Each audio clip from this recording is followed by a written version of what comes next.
पाटील दिवंगत लोकनेते दिबा पाटील साहेबांचा मुलगा. दिबा पाटील साहेबांचा जेव्हा विषय येतो तेव्हा ह्या भागातलं एक फार मोठं आंदोलन काही वर्षापूर्वी इथे एक झालं होतं. आपल्यापैकी काही जणांना ते कदाचित आठवत असेल, काही जणांना ते कदाचित आठवत नसेल. परंतु जेव्हा 27 गावचा जो प्रश्न त्यावेळी उद्भवला होता त्यावेळी त्या आंदोलनाचं नेतृत्व हे दिबा पाटील साहेबांनी केलं होतं. आपल्यापैकी काही जणांना आठवत असेल, एक फार मोठा मोर्चा आपण कल्याण महापालिकेवर विळा कोयता असा मोर्चा, आणि त्यामध्ये महिलांचा सहभाग हा फार लक्षणीय होता.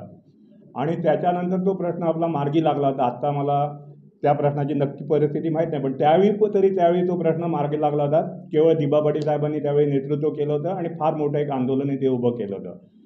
माझी दिबा पाटील साहेबांना मानणाऱ्या या भागातील प्रत्येकाला अशी विनंती राहील की जो माणूस दिबा पाटील साहेबांना मानतो त्याने आपलं मत हे श्रीकांत शिंदे साहेबांना द्यायला हवं, आणि तीच दिबा पाटील साहेबांना खरी श्रद्धांजली होईल. व श्रीकांत साहेबांनी आपलं दिबा पाटील साहेबांचं नाव हे विमानतळाला द्यायचं कबूल केलं आहे. शिंदे साहेबांनी मुख्यमंत्री कबूल केलेला आहे आणि तो प्रस्ताव केंद्राकडे पाठवलेला आहे व केंद्रातला पाठपुरावा देखील ते करत असतात.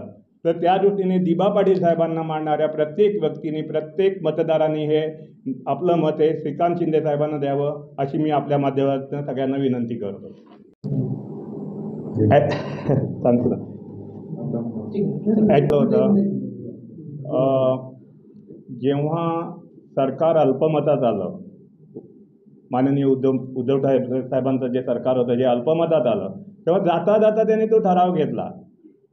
त्या ठरावाला कायदेशीर हे किती होती याची संशय आहे आणि सभागृहात तर तो झालाच नव्हता. नंतर जेव्हा शिंदे साहेब आणि फडणवीस साहेबांचं जे सरकार आलं त्यांनी सुरुवातीच्या काळात अतिशय महत्त्वाचे काही निर्णय घेतले. सुरुवातीच्या काळात त्यामधला हा एक निर्णय होता की दिबा पाटील साहेबांचं नाव हे आंतरराष्ट्रीय विमानतळाला लागलं पाहिजे. व हे करत असताना त्यांनी फक्त राज्य मंत्रिमंडळात ठराव घेताना ते थांबले नाहीत. त्यांनी हा ठराव विधानसभेत व विधान परिषदेत बहुमताने मंजूर करून घेतला. बहुमतांपेक्षा सर्व मतांनी मंजूर करून घेतला व तो केंद्र शासनाकडे पाठवलेला आहे व केंद्र शासनात त्याची सुद्धा मंजुरी ही जवळजवळ झालेली आहे, मी खात्रीरित्या सांगू शकतो. खात्रीरित्या सांगू शकतो मी. आणि त्याचा पाठपुरावा घेण्यासाठी आपले नक्कीच श्रीकांत शिंदे साहेब खासदार होतील, कपिल पाटील साहेब आपले खासदार होतील, आमचे पनवेलचे बारणे साहेब, मावळचे बारणे साहेब खासदार, ह्या सगळ्यांवर आम्ही जबाबदारी टाकणार आहोत की आपला जो केंद्रात जो प्रस्ताव आहे तो लवकरात लवकर कसा मंजूर करून घेतला जाईल यासाठी आम्ही जास्तीत जास्त प्रयत्न या 3 खासदारांवर आम्ही जबाबदारी देण्याचा प्रयत्न करणार आहोत.